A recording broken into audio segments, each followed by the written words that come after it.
I'm Amber. Hi, I'm Annette. So awkward since you're actually my mom, but okay. So, from what I know right a lot, actually, you are in the field of service. Yes, food industry. And I would ask, how'd you get into this field? I got into this field at a very young age. I was probably about 19 years old. And basically, my friend of mine got me a job, and I've pretty much been there ever since. Good friend. hmm Alright, so where'd you start off? How'd you progress through your career? Well, it's not really a career, but in a way you've made it a career. Yeah, it's pretty much as a career. You just got to learn how to play it right, money-wise. But I started off as a busboy, pretty much cleaning off tables, and we it was pretty much fun. That was the fun point. It was very fun. In our downtime, we would take old loaves of bread and play. We called it biscuit ball in the back of the house, and just make bases and all that. And plus our job, cleaning and all that, and just it pretty much went from there. So did you ever win at basketball? Oh yeah, oh yeah. I was very good at basketball. Actually, I hit the manager a couple times. So after a busboy, what did you do? After being a busboy, I went into the salad kitchen, and that's when I found that I really loved.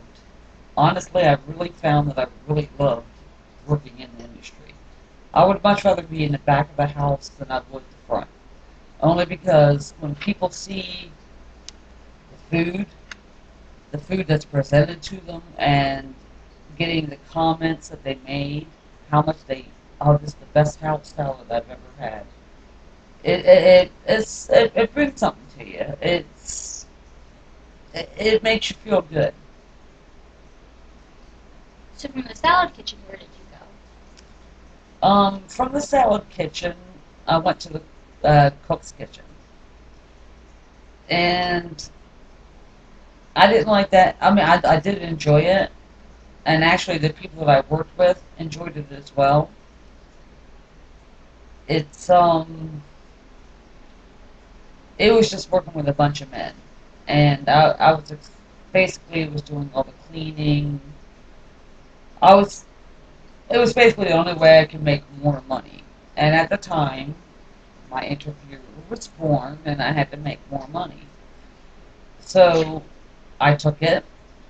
They offered it. I did it, and I figured out that I didn't have to stay there to make money because I was valued in the other kitchen more than I was in the kitchen that they put me So you switched back. in. Yes, I switched back to the salad kitchen. I enjoyed it. I'm sorry, but I enjoyed that kitchen immensely. Making desserts, making them pretty. People they really loved it. So salad kitchen makes desserts. Yes. Well, it depends where you work. I mean, some places, all the kitchens make Everything. everything. But the way this kitchen's set up, it was the cook's kitchen, and you had the salad kitchen where we made desserts and the salads. So now I know who to thank when I get a dessert there. Yes, very much so. Okay. And from there, I heard you went to culinary school. Yes, I did go to culinary school, and I have to say, from my experience, it was informative to a degree, but not too many places are going to make their own cottage cheese. If you want to learn how to make cottage cheese, I recommend going there. But most places are not going to spend the time or the effort it's going to take to make cottage cheese. So you went to culinary school to learn how to make cottage cheese? Well, no, actually, I skipped that day because I didn't want to know how to make cottage cheese. It's all about, it's more common sense. You're either good at it or you're not. And it's not even so much being good at it, it's being fast. producing a product quickly and having it look good when it goes out. That's what it's all about. And consistency. It has to be consistent. It always has to consistently be good. You can't learn that. You either have it or you don't.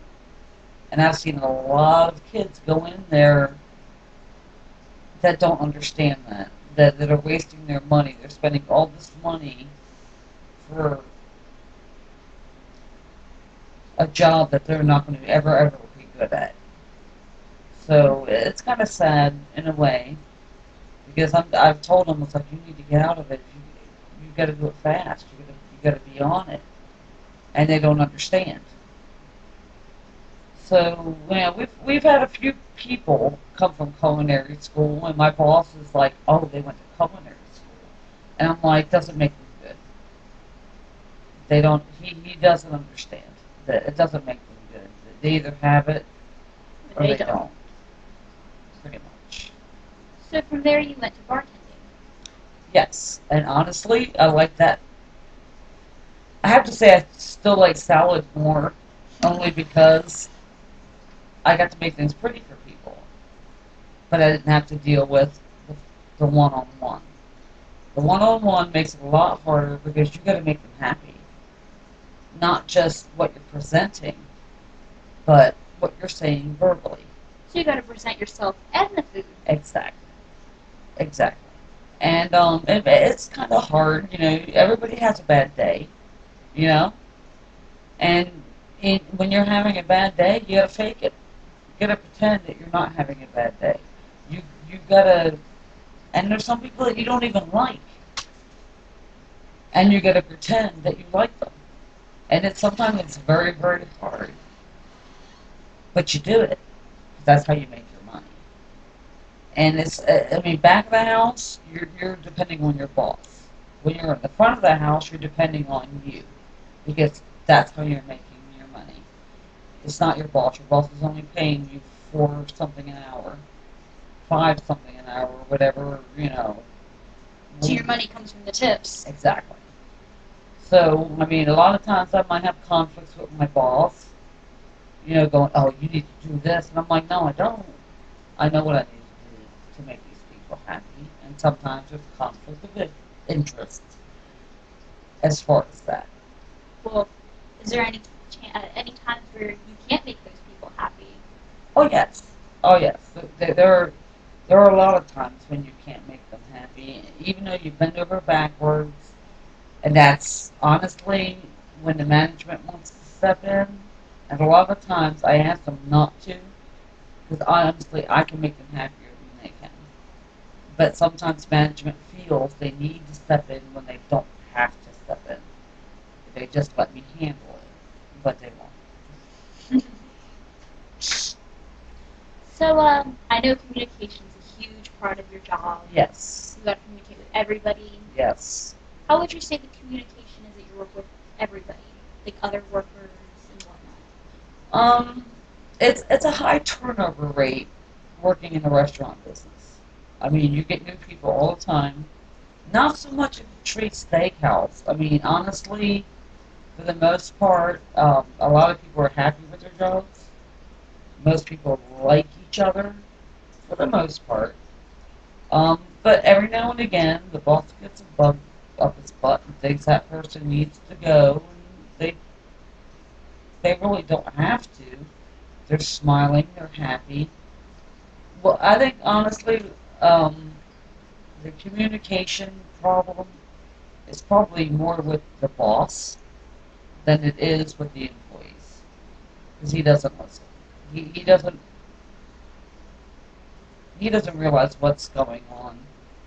He's more focused on this aspect of it, or as to how we're trying to make this by making the people happy. And in the long run, it makes everybody happy if we can make the customers happy. Pretty much. Oh, that makes sense. Yes. So I think that was pretty good, and thank you very much. You're welcome. So have a good night. You too.